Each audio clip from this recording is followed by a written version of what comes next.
Un jour, le Rabbi Rachab était à la campagne avec son fils, le Rabbi Yosef Yitzhak, le Rabbi Rayatz, le précédent Rabbi.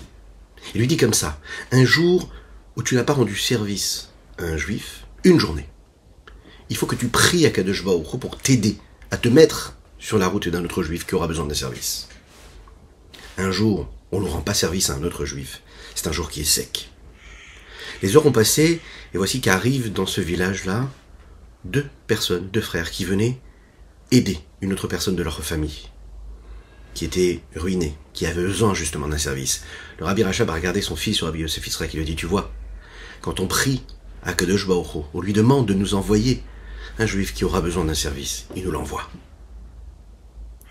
Bokir Tov les Koulam, bonjour à toutes et à tous. Infiniment heureux de vous retrouver dans cette magnifique matinée que Dieu nous offre sur la terre. J'espère que vous allez bien. On va partager ensemble notre petite partie de Tania quotidienne. Je vous invite à vous-même le partager. Liker, le commenter, vous abonner aux différentes chaînes, c'est très important. Juste après, c'est quelques notes de Nigun. Ashreino, Ashreino, Ashreino, Matov Chelkeino, Ashreino, Ashreino, Matov Chelkeino. Ashreino, Ashreino, Ashreino, Matov Chelkeino, Ashreino, Ashreino, Matov Chelkeino. Umanaim, Umanaim, Egor Aleinu, Umayafa, Yafa Yerushatenu. Umanaim, Umanaim, Egor Aleinu, Umayafa, Yafa Yerushatenu. Umanaim, Naim, Naim, Egor Aleinu, Umayafa, Yafa Yerushatenu. Umanaim, Naim, Naim, Egor Aleinu, Umayafa, Yafa Yerushatenu. Umanaim, Umanaim, Egor Aleinu, Umayafa, Yafa Yerushatenu. Umanaim, Umanaim, Egor Aleinu, Umayafa, Yafa Yerushatenu. Nous étudions aujourd'hui pour la Refoua chez les mains de Avram Nissim Ben Sultana. Dites Amen, Amen ve Amen pour sa Refoua les mains. Tout de suite. Nous étudions aussi pour demander à Kadosh Baruch Hu de nous envoyer le Mashiach. Maintenant, vous êtes d'accord? Eh bien, très rapidement, on se retrouvera avec tous nos êtres chers. Oui, ils seront là, en chair et en os. C'est marqué comme ça, c'est écrit, ça fait partie des principes de foi. Donc on y croit, on continue.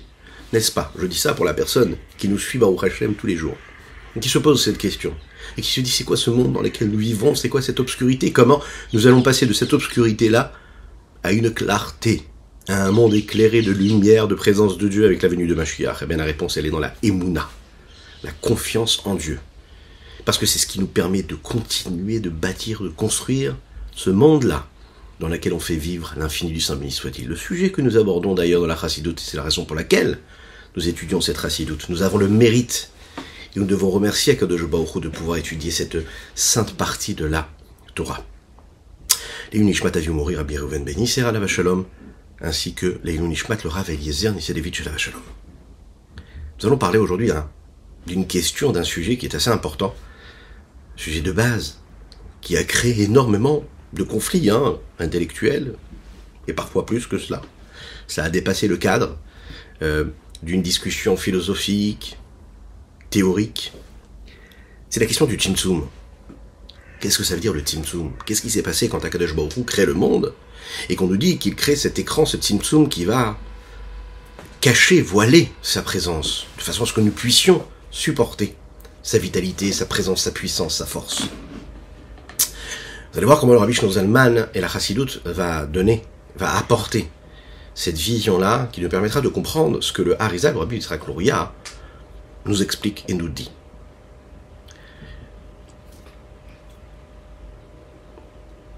Dans les livres de la Kabbalah, nous parlons de différents tzimtzumim.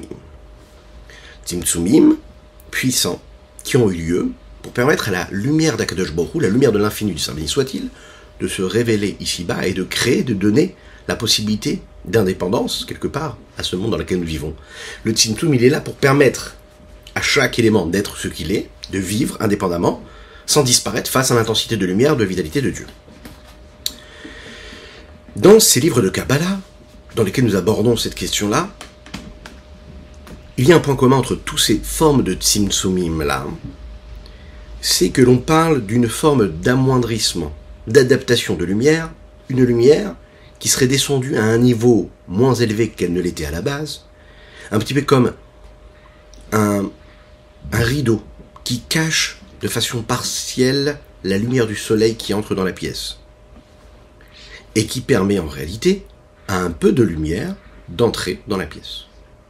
Un rideau qui estompe la lumière. Le Harizal, Rabbi Yitzhak Luria, ce grand Mekoubal, vient nous dévoiler que toutes ces formes de tzimtzumim sont en réalité ce qui pourrait nous permettre de percevoir, mais ne suffisent pas pour nous expliquer vraiment comment la création du monde a eu lieu. Puisque la lumière de l'infini, saint béni soit-il, c'est par définition le dévoilement de Dieu qui est Einon Milvado. Il n'y a rien d'autre que lui. Nous l'avons dit hier et avant-hier déjà. Et qu'on sait qu'Akadosh Baruch Hu, sa présence, elle remplit toute l'existence. Chaque entité existante. Il y a la présence de Dieu.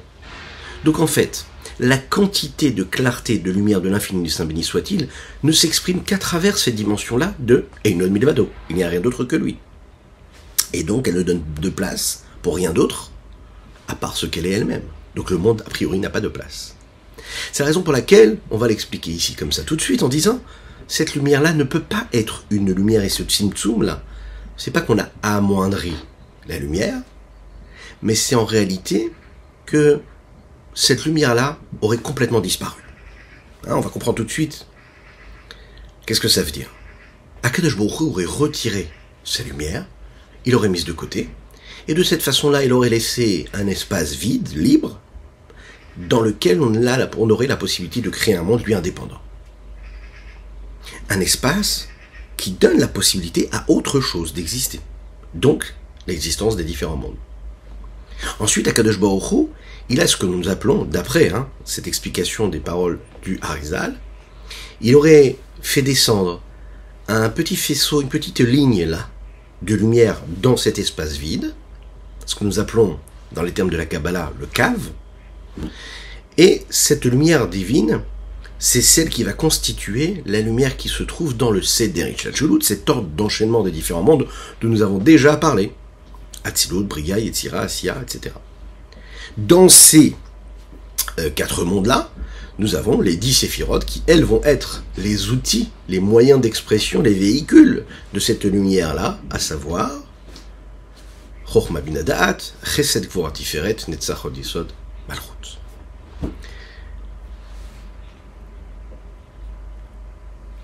Prenons ce qui est écrit dans le livre, le Etzraïm, qui est ce livre de base de la Kabbalah, dans lequel il y a les mots du Harizal, Rabbi Yitzhak Luria, tels qu'ils ont été écrits et rapportés par son élève direct, le Rabbi Chaim Vital. Il y avait une lumière suprême, abstraite, qui emplissait toute l'existence. Il n'y avait aucun espace libre. Et là, Dieu, Tzimtzem et Asmo, il s'est contracté quelque part, on va le traduire comme ça, et à ce moment-là, il a laissé une place libre, Makom Panouille, et il a laissé un espace, une atmosphère, un air libre, vide de ce qu'il pourrait être lui a priori. Et là, il a attiré, il a fait descendre une lumière qui vient de l'infini, du Ein Sof. Quelle est cette lumière-là? Quelle est cette forme de lumière? C'est cette ligne-là que nous appelons le cave, qui peut être aussi traduit comme un faisceau en fonction, et qui va descendre et s'enchaîner petit à petit jusqu'à cet espace-là vide qui aura été laissé. Un espace vide, plus que cela, on pourrait l'appeler comme un espace libre. Plus qu'un espace vide, un espace libre. Il y a beaucoup de mots en français qui sont utilisés dans la Kabbalah, dans la Chassidut, et c'est très compliqué en même temps de trouver, le bon mot qui va correspondre à la traduction. C'est la raison pour laquelle on essaye d'expliquer avec les mots que Dieu nous donne, et on lui demande de nous aider à trouver l'inspiration pour avoir les mots qui nous permettent de coller au plus, au mieux, à ce que vraiment veut dire ce cave-là, ce halal-là, cet espace-là. À travers les mots du Admor HaZaken, on va comprendre un petit peu plus et se rapprocher de cette explication-là. Le dévoilement des paroles du Harizal de Rabbi Yitzhak Luria a été accepté par les plus grands Mekoubalim, les plus grands kabbalistes, les grands du peuple juif. Mais à cette époque, il y a eu une discussion qui a été mise sur la place, avec des conséquences, sur l'explication que nous pouvons donner sur ce Tzimtzum-là. Est-ce que ce Tzimtzum, il a vraiment eu lieu ou pas? Est-ce que c'est un Tzimtzum dans son sens simple du terme, réel, ou est-ce que c'est une image? Qu'est-ce que cela veut dire qu'il y a eu ce Tzimtzum-là? Lorsqu'on regarde les choses de manière superficielle, on regarde les mots du Harizal Rabbi Yitzhak Luria et on pourrait penser que le Tzimtzum, il a vraiment eu lieu kipshuto, comme nous on dit. C'est-à-dire, dans son sens simple, ça veut dire qu'Akadosh Baruch Hu s'est mis de côté. Il y a le monde, il s'est mis de côté, il a laissé un espace vide afin de donner une place au monde. La conséquence concrète de cela, c'est de dire qu'Akadosh Baruch Hu, en réalité, que Dieu ne se trouve pas dans le monde. Il crée le monde, c'est le Tout-Puissant, mais il a réussi à créer une entité qui serait libre de lui, c'est-à-dire vide de lui, et lui, il serait à côté. Et il regarderait ça de loin. Si on dit ça, c'est-à-dire que Dieu n'est pas dans le monde. Il y a des grands du peuple juif qui ont expliqué de cette façon-là. Et ils se sont dit, et il expliquait de cette façon en disant que pour garder et préserver le kavod, l'honneur de Dieu, on ne peut pas dire que Dieu se trouve dans le monde. Un monde aussi, parfois, sombre, tellement impur, tellement difficile, tellement opaque, où la lumière est difficilement visible. Non, c'est pas l'honneur de Dieu de dire que Dieu se trouve dans ce monde-là, aussi profane. Donc, on va dire que Dieu, non, s'est mis de côté, il ne peut pas être dans ce monde-là. Et donc, puisque Dieu ne peut pas être dans un monde aussi matériel et aussi bas, alors, son kavod exige qu'il soit mis de côté. Comment imaginer que Dieu va être dans un endroit où un homme, par exemple, va se dénuder? Comment dire que Dieu peut être dans tous ces endroits qui constituent notre vie de tous les jours? Donc il explique comme ça, il dit voilà, Dieu s'est mis de côté. Et il a laissé le monde et cet espace libre, vide. C'est l'approche de ceux qui ont expliqué l'inverse, l'approche inverse à la chassidoute. Qui ont expliqué en fait ce faisceau-là, cette petite ligne de lumière qui éclaire l'espace, lui représente ce que nous appelons la Hashgacha Pratit. En français, c'est traduit comme étant la providence divine, mais qu'est-ce que cela veut dire? Ça veut dire qu'Akadosh Baruch Hu surveille ce qui se passe à chaque instant. Ça veut dire qu'Akadosh Baruch Hu est à l'extérieur du monde, mais c'est sa volonté qui est la volonté de l'infini, qui est là, et il y a une forme de présence qui regarde, qui scrute, et qui sait chaque petit détail de ce qui se passe dans le monde, mais lui, dans son intensité, dans sa puissance, n'est pas là. Mais on sait que l'approche globale des Mekoubalim, des Kabbalistes, dans le sens noble du terme bien sûr, et l'approche de la Chassidoute, c'est que ce Tzimtzum-là, c'est pas un Tzimtzum comme son sens simple. C'est pas que Dieu s'est mis de côté, pas du tout. Au contraire. Dieu, il est là, il est encore plus là, il est là qu'on pourrait l'imaginer. Il est là comme il était avant. Lorsque le Rabbi Yitzhak Luria a dit qu'Akadosh Baruch Hu Silek et Tatzmo, c'est de dire qu'il s'est caché.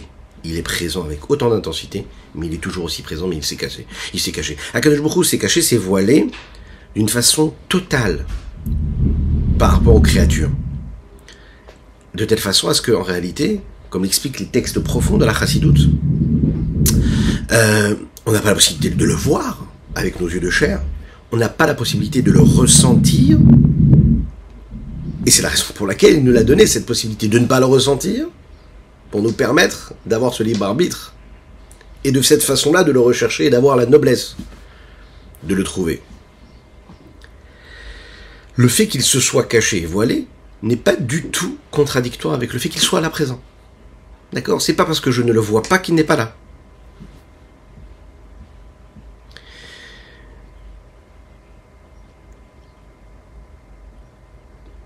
Lorsque des parents souhaitent donner quelque chose à leurs enfants,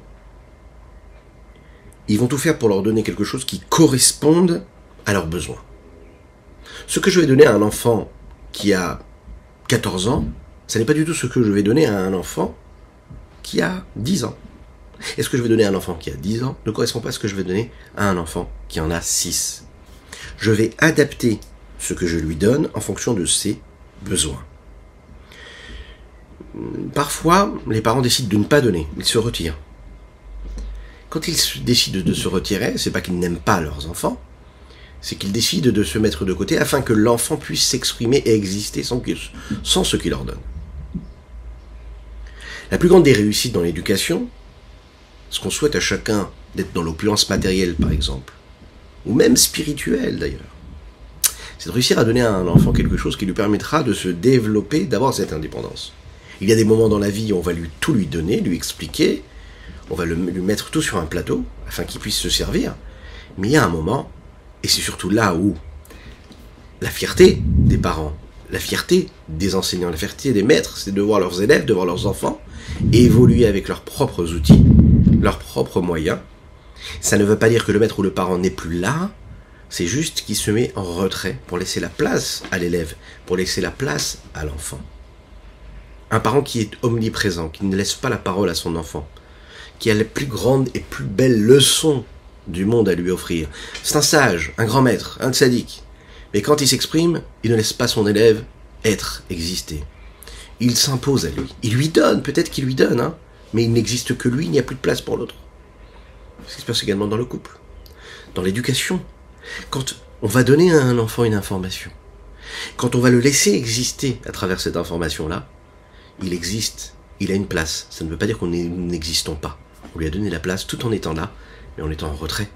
En retrait, dans le sens où on se voile, on se cache. On est présent, mais on le laisse lui exister. Ça ne veut pas dire qu'on n'est pas là. Lorsque l'enfant va grandir, il va comprendre que son évolution, que ce qui lui permet d'être, de s'épanouir, de grandir, dans tous les domaines de la vie, c'est justement la place qu'on lui aura donnée. Dans l'intelligence, c'est de réussir à faire passer le message, à transmettre la leçon, à transmettre ce qu'on a besoin de lui transmettre à travers l'éducation, tout en lui laissant cette place-là. Mais en gardant aussi la présence. Non pas comme certains parents qui disent « je le laisse complètement se développer, je le laisse évoluer, et puis je me mets complètement de côté, et puis je surveille ça, et puis je regarde, et puis je sais ce qui se passe. » Pas du tout. À ce moment-là, il perd de votre présence. Il perd de votre présence, c'est-à-dire qu'il perd de la lumière que vous pouvez lui apporter. Ce qu'on nous demande, c'est d'être présent, mais de voiler notre présence, de la cacher, de l'estomper, de laisser passer une énergie, une vitalité, une confiance, quelque chose qui permet à l'enfant de grandir. C'est ce qui va se passer avec l'approche émotionnelle et les besoins sentimentaux qu'un enfant, qu'une épouse, qu'un mari a besoin de recevoir. Réussir à donner, réussir à partager, donner de l'attention, donner de son amour, donner de sa présence, mais en étant capable de laisser l'autre exister. Si j'écrase l'autre de tout ce que je peux lui donner, et même si je lui donne, je l'inonde de bonté, c'est pas un service que je vais lui rendre. Parce que je ne le laisse pas exister en fait. Il n'existe que par ce que je suis en train de lui donner. Le but, c'est de lui donner tout en le laissant exister. Ce juste équilibre-là, c'est ce qui représente en fait, de manière beaucoup plus posée, ce qui nous permet de comprendre, percevoir dans notre vie de tous les jours, comment ce sujet-là, cette nécessité de comprendre, qu'est-ce que ça veut dire que Dieu, il est là, mais en même temps il s'est voilé, c'est possible, c'est réalisable, et ça nous touche dans la vie de tous les jours. C'est ça, la présence de Dieu, en réalité. Il peut être là, et c'est pas contradictoire avec le fait qu'il soit complètement voilé. Il peut être complètement voilé, il peut se cacher complètement, mais ça n'enlève pas le fait qu'il soit complètement présent. L'Echaim, l'Echaim.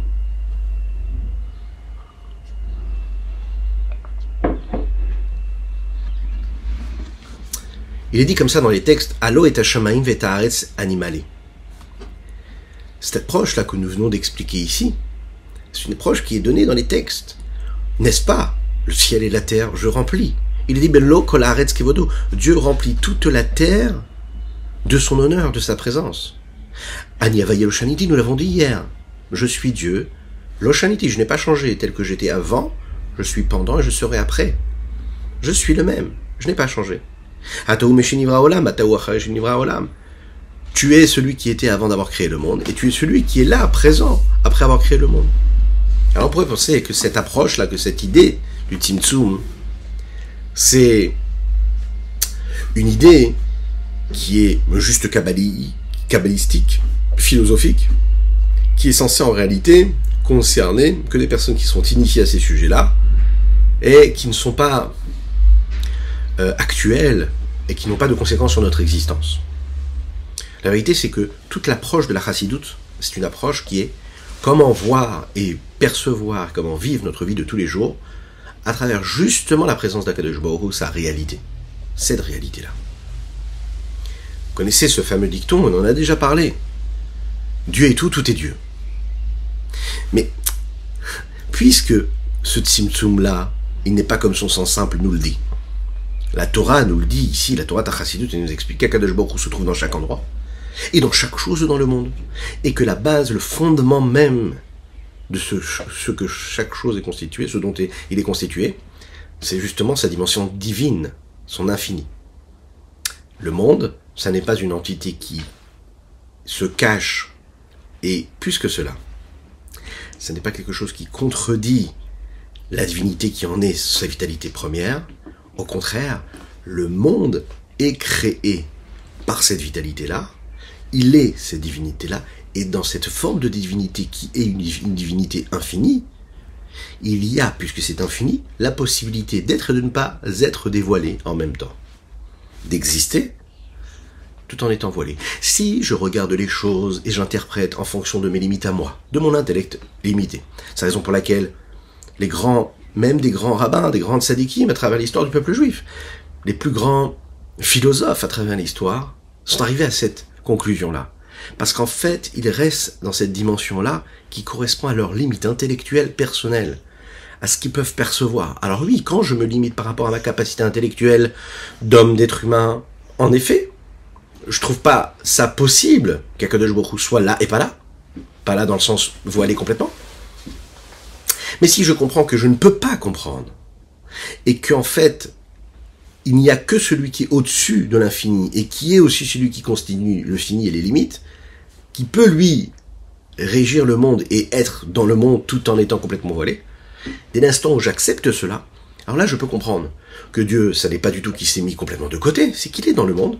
Je ne peux pas le percevoir avec mes outils, parce que moi, mes outils à moi de compréhension intellectuelle, émotionnelle, dépendent justement des limites dont je suis constitué. Mais il y a quelque chose au-dessus de ces limites, c'est l'infini. Et dans l'infini, il y a le possible et l'impossible. Et le possible et l'impossible n'ont pas du tout de caractère, ne sont pas définis en tant que tels, puisque par définition, au-dessus des limites, cela veut dire que je suis au-dessus de la limite et je suis au-dessus de la non-limite. Donc tout est possible. Chachamim le disent, nos sages le disent, Kol ma shebara hakadosh baruch hu ba'olamo, lo berao ela lichvodo. Tout ce que Dieu a créé ici-bas sur terre, il ne l'a créé que pour son honneur. Donc ça veut dire que l'approche du monde, ce n'est pas juste un monde qui est comme ça anodin, c'est un monde qui a une mission. Et c'est un monde où en réalité, si yagata ou matsata ta'amin, tu n'arrives pas à avoir la foi, tu n'arrives pas à avoir la confiance, tu as du mal à comprendre ces questions-là, ces notions-là. Tu te dis mais à quoi ça sert ? J'arrive pas vraiment à comprendre, ça me parle pas. Hein. Je préfère étudier des sujets qui sont plus terre à terre. Ouais. Et tu passes à côté complètement de ta mission ici-bas sur terre. C'est la raison pour laquelle la chassidoute concerne chacune et chacun. C'est pas juste pour une communauté initiée. La chassidoute elle parle à chacun et chacune. En 2022, en 7582, nous devons étudier tous la chassidoute tous les jours. Parce que c'est ce qui nous permet d'être dans une réalité où on vit notre judaïsme, où on vit la mission que nous avons à accomplir ici-bas sur terre, à savoir de vivre à l'heure du Dieu, à l'heure du divin, comprendre la conscience, pleine conscience de Dieu, du divin. Ma vie de tous les jours, c'est justement d'aller chercher Yagati ou Matsati Tamin, ça veut dire que si vraiment je veux chercher et savoir comment le rayonnement du soleil, qui rayonne les petites branches de l'arbre avec ses feuilles vertes, ça me donne tel ou tel reflet, et qu'est-ce qu'il y a derrière, et comment c'est Dieu, et pourquoi Dieu, et comment il est dans chaque chose, et dans chaque élément du monde, et comment c'est quelque chose de réel. Quand je vois que tout est Dieu, et Dieu est tout, alors à ce moment-là, je vois la présence de Dieu qui se cache dans le monde, et cette recherche, cette quête-là m'amène la Emouna. Tu veux avoir la Emouna, mais Yagata, cherche. Si tu dis c'est une question qui ne me concerne pas, c'est pour les initiés, à ce moment-là, tu n'auras pas cette urgence de vie. Oui, tu te laisseras prendre et attirer par tout ce que le monde peut nous offrir. Ve'aborek ein bomaim. Vous savez que quand Yosef est tombé, il a été mis par ses frères dans le puits. Par ses frères dans le puits. Il est dit dans le texte, il n'y avait pas d'eau dans ce puits-là. Le puits était vide. Et vous savez ce que dit Rachid là-bas? Le puits n'était pas vide. Il était vide d'eau, mais il n'était pas vide de scorpions. Qu'est-ce que ça veut dire? Ça veut dire que dans notre vie de tous les jours, on ne peut pas se permettre le luxe de ne pas vivre à l'heure de Dieu est tout, tout est Dieu. Pourquoi? Parce qu'on est dans une atmosphère, on est dans un environnement, on est dans un monde où ce que le monde nous offre, le contact que nous avons avec la matière, avec l'impureté, il est tellement fort. Il s'impose à nous, il s'impose à nos yeux, il s'impose dans tous les sujets de notre vie, dans tous les domaines de notre existence. Ce qui était avant impensable aujourd'hui est tout à fait normal. Les sujets qui s'imposent à nos enfants, aux couples d'aujourd'hui, sont des sujets, sont des questions, sont des combats qu'on n'imaginait même pas dans les générations précédentes. Ça va très vite. Et puisque ça va très vite, on doit nous aussi aller très très vite. Et Baruch Hashem, la Chassidoute, elle est là parce qu'elle a été dévoilée précisément à notre époque. Parce qu'on a besoin d'outils pour contrer cette puissance d'impureté qui s'impose à nous. Il faut faire en sorte que ce puits-là ne soit pas vide.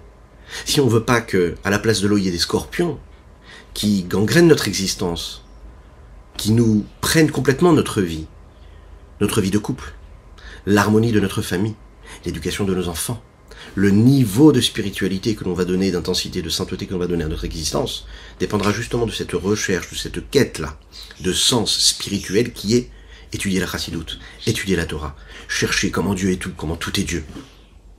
Oui, ça doit être notre seule obsession. Toute notre vie, aller au travail, aller en vacances, étudier la Torah, aller faire la tefila, passer un repas avec ses enfants, ça doit être ça. En effet, on ne doit penser qu'à ça. Et bien sûr, comme le Rabbi nous l'a dit à notre époque, la meilleure façon de vivre selon ce rythme-là, c'est de penser à Kadosh Baruch Hu à travers la venue de Mashiach. Mashiach, c'est ce monde-là, cette vie-là, où on pourra vraiment vivre à ce rythme-là. C'est la raison pour laquelle on s'y approche tellement. Vivons selon ce principe-là. Il est dit comme ça, Bechol derachecha dayu. C'est Shlomo HaMelech qui le dit dans Michelet. Dans tous tes chemins, connais-le. Qu'est-ce que ça veut dire? Il faut chercher à prendre conscience de la présence de Dieu dans tous nos domaines. Dans tous les domaines, dans la façon avec laquelle je vais choisir les meubles de ma maison, dans la façon avec laquelle je vais choisir la décoration de ma maison intérieure, si j'ai le temps pour ça d'ailleurs. La façon avec laquelle je vais choisir mes choix de vie, la voiture que je vais acheter, les meubles que je vais choisir. Chaque chose. Alors vous allez me dire, mais comment? Quel rapport? Pas du tout. Non. Eh bien, en effet, quand on est vraiment sincère et authentique, dans sa démarche, dans sa recherche, on verra que dans toutes ces petites choses-là, on peut chercher Dieu. Et on peut le trouver, Dieu. Donc en fait, Dieu ne s'est pas retiré du monde. Dieu, il est à plus que 1000% dans le monde. Il est là. Seulement, il est voilé, il est caché. Qu'est-ce que tu as envie de voir? Tu veux t'arrêter à la chaise et à la table? Tu veux t'arrêter à un événement de vie? Tu veux t'arrêter à la fiche de paye? Tu veux t'arrêter à l'évolution du prix de l'essence? Où est-ce que tu veux chercher? Où est-ce qu'il y a Dieu dans chaque chose? Et comment ta réalité, elle dépasse complètement toutes ces limites que le monde impose? C'est à toi de voir. Et nous, ce que nous voyons, c'est ce que la Chassidoute nous dit, c'est qu'on doit le chercher. Et que quand on cherche, on le trouve. Kol ma'asecha yu leshem shamayim, c'est dit dans les Pirkei Avot. Tout ce que tu fais, ça doit être pour Dieu. C'est-à-dire que quand je vais travailler, on le répète encore une fois, quand je suis préoccupé par mes sujets matériels, physiques, a priori, il n'y a pas de rapport avec la Kedusha, avec la sainteté. Eh bien, j'ai la possibilité, j'ai l'obligation d'aller chercher Dieu dans tout cela. Comme on l'a dit tout à l'heure dans l'histoire, quand tu demandes à Kadosh Baruch Hu de t'aider et de t'envoyer un juif qui, lui, va te demander un service, alors c'est que tu as réussi ta journée. Si tu as passé une journée où tu n'as pas rendu service à un juif, c'est qu'il y a un problème, ta journée, elle n'a pas de sens. Et tu dois prier Dieu de te mettre dans une situation, de mettre quelqu'un qui va te demander une pièce, qui va te demander un regard, qui va te demander un sourire, qui va te demander de l'attention, qui va te demander une aide, qui va te demander $1 million, et Dieu va te donner le $1 million.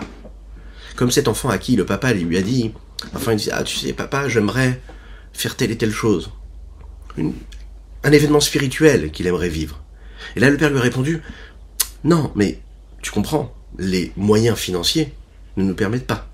Oui mais les copains, les amis vivent de cette façon-là. Et là l'enfant a répondu, mais je comprends pas. Si tu vis cet événement spirituel de manière intense, même si ça va te coûter de l'argent, bah tu recevras le double. La simplicité, l'authenticité d'un enfant, son innocence, elle nous suffit à comprendre qu'on ne doit pas perdre cette foi, cette confiance en Dieu. En effet, tu as confiance en Dieu, tu vis dans tout ce que tu vis la présence de Dieu. C'est pas quand tu as un projet, tu dis, ah ben non, Dieu il a les deux côtés, je vais régler, et je vais régir, et je vais rêver, ou avoir l'ambition de tel ou tel projet en fonction de mes limites. Non, tu as confiance en Dieu, ben demande à Dieu de rentrer dans ta vie. Ne le laisse pas à l'extérieur, ne le laisse pas dans le livre. Ne le laisse pas dans le livre de prière, ne le laisse pas dans le livre de Torah. Ne le laisse pas dans les téphilines que tu portes. Mets-le dans ta vie. Tous les sujets profanes de la vie d'un homme ne sont plus profanes. Ils ne sont pas séparés de la présence de Dieu. C'est la raison pour laquelle le Rabbi de Lubavitch a parlé de nombreuses fois, et il était en avance par rapport à tellement de courants qui aujourd'hui aussi se sont mis aussi dans ce chemin-là, dans cette façon de voir, d'utiliser tous les moyens technologiques, le progrès, le modernisme, pour justement diffuser la Torah.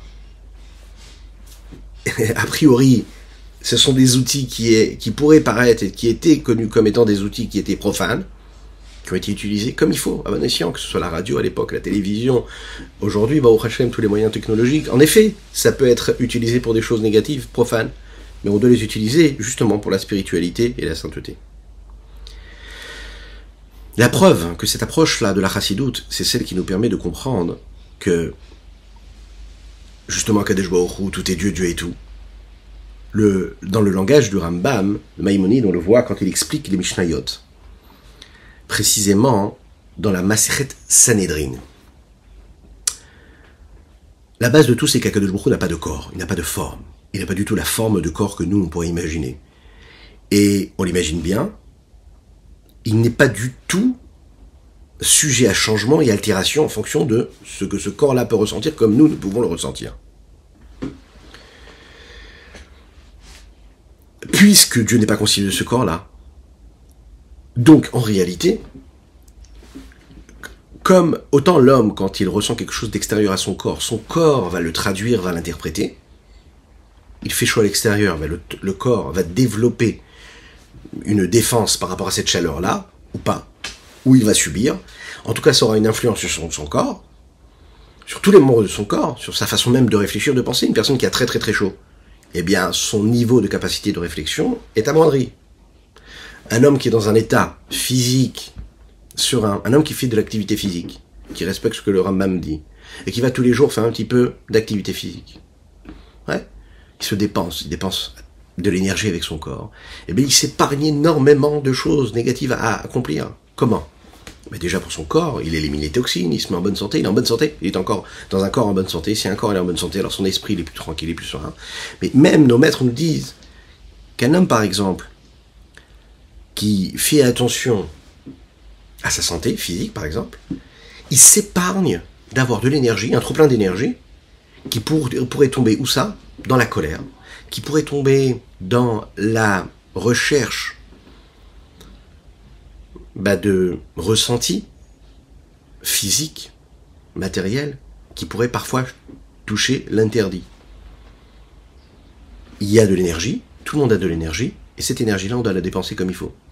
Un homme qui travaille toute la journée, qui est dans les limites du monde, il doit se connecter spirituellement et de manière sainte et pure et saine à son Dieu, dans tous ses domaines, mais aussi dans l'étude, mais il doit aussi faire en sorte que son corps soit aussi le véhicule de cette sainteté-là.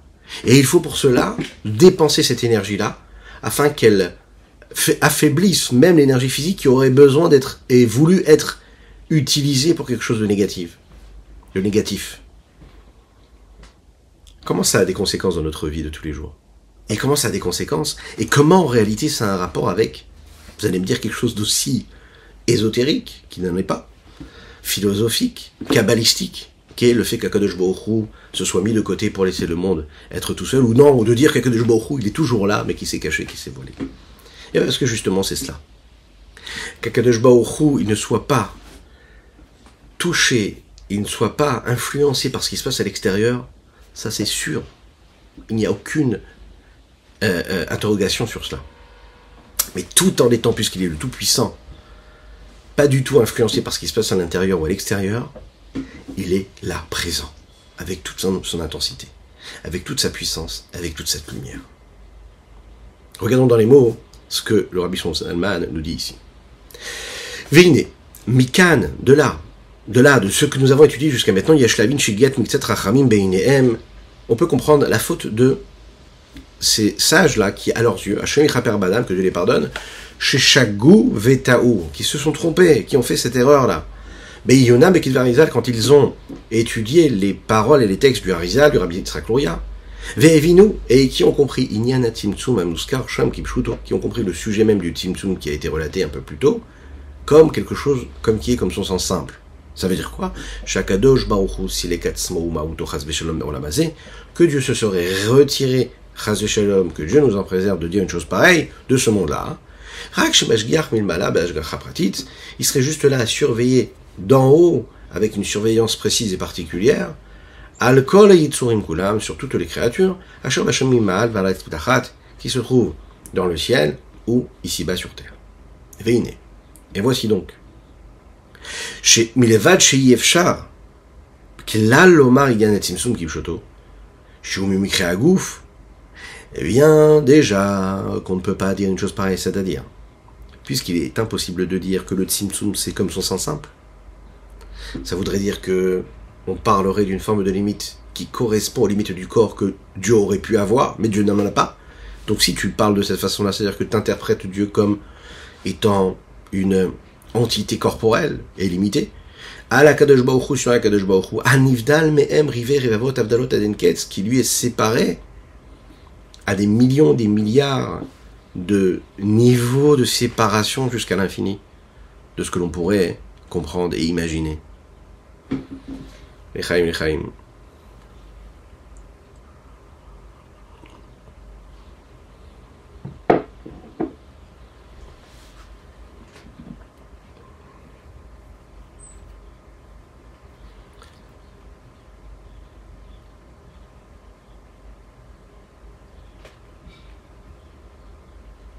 Ce qui nous amène à un deuxième point ici, c'est le principe de l'unicité de Dieu.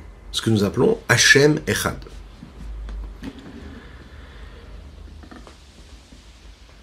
On a étudié dans le cours précédent, donc hier ou avant-hier, et interprété, expliqué les paroles du Rambam, qui sont basées sur le deuxième fondement qui constitue la émouna d'un homme, la foi en Dieu.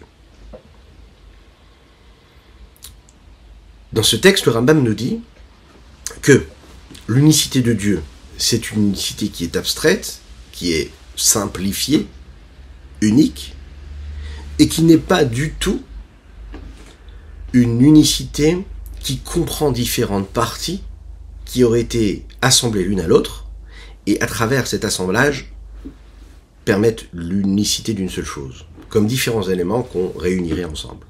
Pas du tout. Dieu, il n'est pas constitué de différents éléments, il est unique. À la base déjà. Il y a une unicité qui peut être créée quand on prend deux choses différentes. Ok? Je prends quelque chose, un étang, je prends un deuxième étang, deux choses existantes, et je les mets ensemble et j'en fais quelque chose d'unique. Alors ça peut être, vous savez, différentes choses, par exemple dans la nourriture, hein, en fonction des communautés.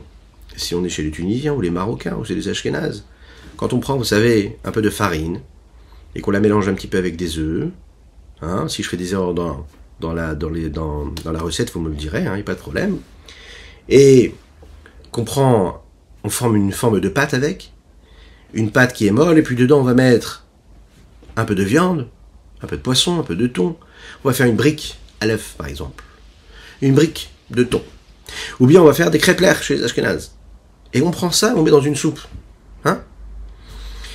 Alors quel est l'essentiel dans tout cela? A priori, je mange une boulette. Je mange un seul élément. D'accord? Mais on est bien d'accord, je ne suis pas en train de manger une brique à l'œuf ou un crêpe-l'air. Je suis en train de manger cette feuille de brique dans laquelle il y a de la pomme de terre, dans laquelle il y a des œufs, il y a du thon qui a été mélangé, etc., etc., etc. Le crêpe-l'air, la même chose. Je mange une seule chose a priori, mais qui est constituée de différents éléments, différents ingrédients.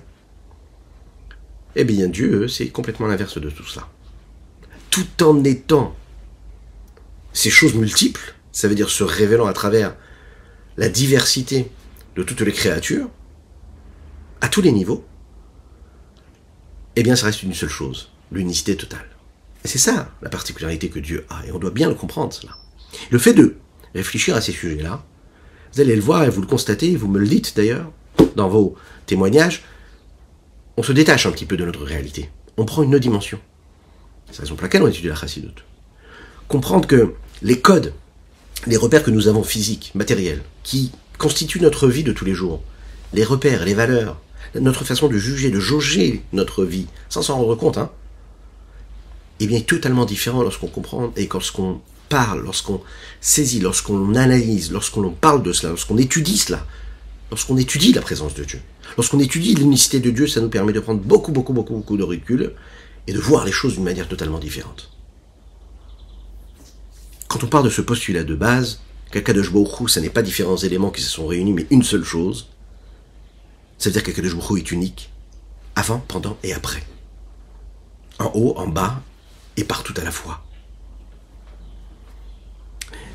Ce qui pourrait paraître comme un problème ici, c'est que quand on nous demande de croire dans cette unicité de Dieu, il y a a priori une contradiction directe avec le 10e principe de foi de Maïmonide, du Rambam, dans laquelle on nous dit qu'il y a une ashgacha pratit, il y a une surveillance particulière et précise, et qu'Akadosh Baruch Hu sait chaque petit détail qui se passe dans le monde, et qu'a priori ces petits détails seraient donc étrangers à ce qu'il est, et la conscience et le savoir et cette information que Dieu aurait arriverait chez Dieu de manière évolutive, graduelle et différente. Si Dieu est capable de savoir ce qui se passe dans chaque petit détail, ça veut dire que le petit détail serait à l'extérieur de lui, et lui, il en aurait connaissance. Mais juste avant, on vient de dire que Dieu n'est pas, et à aucun moment détaché de quoi que ce soit. Donc, qu'est-ce que ça veut dire, Ashgacha Pratit, puisque Dieu, il est déjà tout, et tout est Dieu? Ça veut dire quoi? Qu'il surveille et qu'il sait ce qui se passe à l'extérieur, et que comme si qu'il y aurait des entités extérieures à lui, qui se rassembleraient pour devenir son unicité. Donc c'est comme, on pourrait l'interpréter comme une contradiction. A priori, à chaque instant, qu'il y a un détail qui se crée dans l'existence, eh bien ça rajoute quelque chose à Akadosh Baruch Hu. Dieu, il serait dans cette unicité-là, et puis il n'avait pas cette information, maintenant il l'a parce que ça a eu lieu. Ça veut dire quoi? Ça veut dire que c'était détaché de lui. Alors comment réussir à combiner les deux? Le Rabbi Shlomo Zalman nous l'a expliqué. La conscience et la connaissance de Dieu, ça n'est pas du tout la conscience, comme nous l'avons dit dans l'introduction, et la perception limitée que nous avons des choses. Pourquoi est-ce que moi j'ai du mal à comprendre comment est-ce que Dieu peut être dans la Ashgacha Pratit? Ça veut dire comment est-ce qu'il peut connaître chaque petit détail qui va avoir lieu, et qui aura lieu, et en même temps être au-dessus des limites du fait que ce soit un événement qui puisse lui apporter une information. Je ne peux pas le comprendre quand je regarde les choses avec mes limites à moi de compréhension. Mais dès l'instant où je comprends qu'il y a quelque chose et que je l'accepte parce que j'y crois, et je sais que le concept de Dieu, c'est un concept que je ne peux pas saisir parce que je suis limité et que Dieu, lui, était infini, est illimité, alors là, je peux comprendre. Je peux comprendre que je ne peux pas comprendre. En tout cas, que je ne peux pas comprendre comme Dieu, lui, comprend et saisit parce que Arker Elokatim Tsa, Kilo marché votaï marché votechem, mes pensées ne sont pas vos pensées. Vous avez un mode de fonctionnement, de réflexion qui ne correspond pas au mien. Je suis au-dessus des limites puisque je crée justement ce mode de fonctionnement. La connaissance de Dieu, c'est une connaissance qui est profonde, qui est en même temps immanente et transcendante. C'est deux en même temps. Quelque chose qu'on a du mal à comprendre, à saisir. Akadosh Baruch Hu sait ce qui se passe dans le monde, pas par l'intermédiaire du fait qu'il ait des caméras qui soient là, qui suivent chaque élément, chaque existant, chaque créature, comme quelque chose d'extérieur qui lui renverrait des renseignements. Non, pas du tout. Il est le monde, il sait parce qu'il est le monde. La connaissance et la conscience de Dieu, ce n'est pas de rassembler et de mettre ensemble plein d'informations, plein de petits morceaux de ce puzzle-là pour créer et constituer quelque chose, une œuvre. Non, pas du tout. Dieu, il est le puzzle, il est chaque petite partie de ce puzzle. Et il est même avant, il est même après. En même temps, tout. Ce ne sont pas des petits détails qui s'unissent. Déjà, à la base, ils sont constitués de cette divinité. Ils sont des éléments de Dieu. Ils sont Dieu. À aucun moment, ils n'ont été séparés. Et on peut expliquer cela que et uniquement si on est capable de dire que le Tzimtzum, c'est pas comme son sens simple. C'est-à-dire que la lumière de l'infini Saint béni soit-il ne s'est jamais retirée de l'espace, de telle façon à ce que le monde n'est pas séparé de Dieu. Akadosh Baruch Hu est là, présent à chaque moment, et c'est ce que nous disons ici dans les mots pour conclure. Afgamzot. Cela aussi, il faut le savoir. L'obedat yedabberu. Ces sages-là qui pensent de cette façon-là ne parlent pas en conscience. Pourquoi?